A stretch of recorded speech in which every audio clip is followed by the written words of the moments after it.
Siang hari di tanggal 18 Juli tahun 2022, seperti biasa, kegiatan Rini Wulandari, istri dari Kopda Muslimin ini, menjemput anaknya dari sekolah.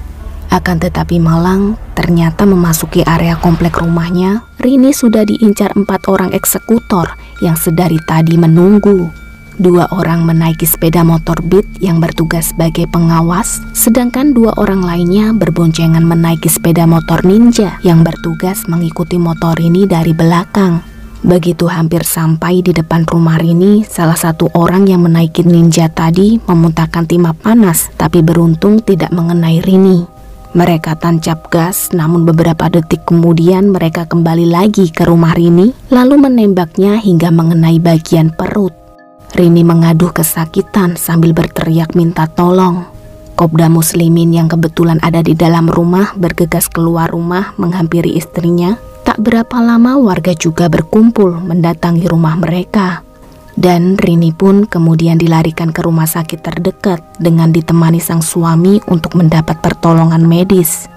Sementara Rini dirujuk ke RSUP Karyadi Semarang menjalani pemeriksaan medis lebih lanjut, polisi yang sudah berada di lokasi kejadian setelah mendapat laporan langsung bertindak memeriksa TKP serta mengecek beberapa CCTV yang ada di kawasan komplek Rini di Jalan Cemara 3, RT 8, RW 3, Kelurahan Padangsari, Kecamatan Banyumanik, Semarang. Dari rekaman CCTV di sana terlihat para pelaku menggunakan masker, lalu mengenakan helm full face, serta motor yang tidak ada plat nomor polisinya. Meski demikian, berdasarkan pengamatan petugas, mereka mengetahui kalau salah satu pelaku selaku eksekutor saat kejadian memiliki ciri khusus, di mana rambutnya menjuntai panjang keluar helm alias berambut gondrong. Nah, berdasarkan profiling inilah, polisi berhasil mendapatkan informasi terkait pelaku, termasuk identitas sekaligus alamat rumahnya. Alhasil 3 hari usai kejadian, polisi sukses menangkap salah satu pelaku di rumahnya yang berada di perbatasan Semarang Demak pada tanggal 21 Juli tahun 2022. Keesokan hari, polisi kembali berhasil menangkap seluruh pelaku yang terlibat, beserta menyita barang-barang bukti terkait berupa 2 sepeda motor, 1 senpi, dan 4 amunisi. Berikut daftar nama kelima pelaku. Yang pertama ada Sugiono alias Babi berperan sebagai eksekutor. Lalu kedua ada Ponco Aji Nugroho bertugas mengendarai motor Ninja yang ditumpangi Sugiono. Terus ketiga dan keempat ada Supriyono bersama Agus Santoso mengendarai sepeda motor Beat yang bertugas sebagai tim pengawas. Sedangkan terakhir ada Dwi Sulistyo selaku pemasok senpi rakitan yang digunakan sebagai senjata. Berdasarkan keterangan mereka berlima, terungkap fakta mengejutkan yang ternyata mereka berlima merupakan suruhan suami korban, yakni Kopda Muslimin. Menurut pengakuan Sugiono, Kopda Muslimin menjanjikan uang 200 juta rupiah plus 1 unit mobil Yaris apabila mereka semua berhasil membunuh istrinya. Namun setelah eksekusi dilaksanakan, Kopda Muslimin hanya memberi 120 juta rupiah yang dibayarkan beberapa jam setelah kejadian. Jadi ketika Kopda Muslimin menemani istrinya di rumah sakit, ia sempat keluar sebentar menuju minimarket yang jaraknya sekitar 300 meter dari rumah sakit untuk menemui para pelaku. Saat itulah uang kompensasi mereka dibayarkan senilai 120 juta rupiah saja, sebab mereka tidak berhasil membunuh Rini. Mengetahui informasi tersebut, status Kopda Muslimin resmi menjadi buronan. Dia diburu oleh polisi militer, akan tetapi keberadaannya sulit terlacak. Padahal Kopda Muslimin sempat menemani Rini di rumah sakit. Tapi rupanya pasca operasi pengangkatan proyektil yang dijalani sang istri berhasil, Kopda Muslimin menghilang bak ditelan bumi. Tidak ada yang tahu di mana keberadaannya.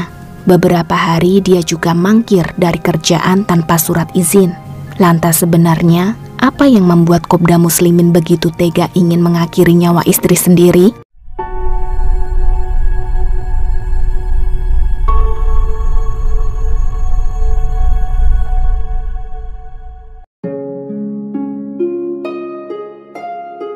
Usut punya usut, setelah diselidiki lebih mendalam dengan menginterogasi beberapa saksi terkait, terungkap fakta lain bahwa ternyata alasan Kopda Muslimin ingin mengakhiri nyawa istrinya ialah karena ingin menikahi seorang wanita berinisial W yang sudah menjadi selingkuhan Kopda Muslimin selama 7 bulan. Awal mula menjalin hubungan, W mengaku tidak tahu kalau ternyata Kopda Muslimin sudah beristri. Padahal selama dekat mereka kerap melakukan hubungan badan di tempat kos W. Begitu W mengetahui Kopda Muslimin mempunyai istri, perlahan W pun mulai menjauhinya. Tetapi Kopda Muslimin justru mengajak W menikah. W tentu menolak dijadikan istri kedua. Tak disangka penolakan tersebut membuat Kopda Muslimin gelap mata yang ingin mengakhiri nyawa sang istri agar dia bisa menikahi selingkuhannya. Diketahui 1 bulan sebelum terjadi penembakan, Kopda Muslimin bahkan sudah menyewa eksekutor berupaya melakukan beberapa percobaan, mulai dari meracuni sang istri, menculik, rencana pencurian, hingga mendatangi dukun setempat untuk menyantet istrinya. Mengenai rencana penghabisan nyawa Rini yang dilakukan oleh Kopda Muslimin itu, W mengaku tidak tahu menau serta tidak ikut campur. Hal ini diketahui setelah kejadian penembakan terhadap Rini, yang mana Kopda Muslimin sempat menghubungi W untuk mengajaknya kabur, namun W menolak. Berhari-hari mencari, tim gabungan TNI dan Polri belum jua menemukan keberadaan Kopda Muslimin. Dalam sebuah wawancara, Komandan Kodim Dandim 0733 Semarang memastikan Kopda Muslimin bakal dipecat jikalau memang terbukti menjadi dalang kasus atas penembakan Rini. Kini fokus petugas adalah mencari keberadaan Kopda Muslimin. Akan tetapi, belum juga polisi berhasil menemukannya. Pagi hari di tanggal 28 Juli 2022, kantor Batalion Pertahanan Udara 15 Kodam 4 Kendal, tempat Kopda Muslimin bertugas sebagai TNI Angkatan Darat, mendapat kabar duka dari adik Kopda Muslimin yang memberitahukan bahwa Kopda Muslimin ditemukan tewas di rumah orang tuanya pada pukul 7 pagi tadi. Petugas pun langsung dikerahkan ke lokasi yang berada di Kelurahan Trompo Kendal untuk membawa jenazah Kopda Muslimin ke Rumah Sakit Bayangkara Semarang. Lantas berdasarkan hasil autopsi diketahui Kopda Muslimin sengaja menenggak racun sianida yang ditemukan di sampel urin, sampel darah, lambung, hati, ginjal, paru-paru, hingga otak kecil almarhum positif mengandung zat tersebut. Sementara di tubuh Kopda Muslimin tidak ditemukan tanda-tanda bekas luka kekerasan. Berarti jelas Kopda Muslimin sengaja mengakhiri hidupnya. Hal ini diperkuat dengan ditemukannya 6 lembar surat wasiat tulisan Kopda Muslimin di dalam tas pribadinya yang ditujukan khusus untuk istri dan anak-anak mereka. Selain surat wasiat, Kopda Muslimin juga sudah berpamitan kepada kedua orang tuanya tepat 1,5 jam sebelum ditemukan tewas. Jadi hari itu sebelum Kopda Muslimin meregang nyawa, dia baru saja tiba di rumah orang tuanya pukul 5:30 pagi dengan mengendarai sepeda motor Mio J berplat nomor AA 1703 NC. Menurut kesaksian para tetangga sekitar, Kopda Muslimin sudah lama tidak berkunjung ke situ dan baru kelihatan sekali itu sejak kejadian penembakan sang istri. Diketahui Kopda Muslimin juga sempat meminta maaf kepada kedua orang tuanya serta mengaku khilaf atas apa yang telah terjadi dalam kondisi muntah-muntah. Mendengar pengakuan tersebut, ayahnya menyuruh dia menyerahkan diri ke pihak berwajib. Namun Kopda Muslimin meminta waktu sebentar untuk beristirahat di kamar.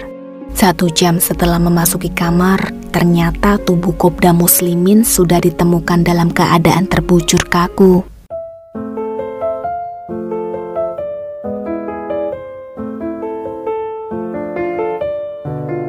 Well, sekian dulu cerita hari ini. Sampai jumpa di kasus-kasus berikutnya. Stay healthy and see you.